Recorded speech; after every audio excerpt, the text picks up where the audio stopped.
Dalam simpanan emas, ada satu prinsip penting yang mentor emas saya, Tuan Muhammad Zulkifli Syafiee, selalu pesan.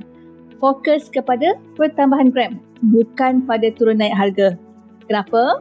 Sebab harga emas memang sentiasa berubah-ubah setiap hari. Kalau kita sibuk tengok harga, kita akan sentiasa bersalah.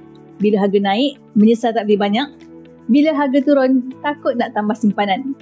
Tapi, bila kita fokus kepada pertambahan gram demi gram, kita sebenarnya sedang membina kekayaan dalam diam. 1 gram hari ini, 1 gram esok. Tanpa sedar, kita sedang membina sebuah tabung emas yang kukuh untuk masa depan. Harga boleh naik, harga boleh turun. Tetapi, gram yang bertambah itu kekal menjadi milik kita. Ini kekuatan sebenar bagi seseorang penyimpan emas.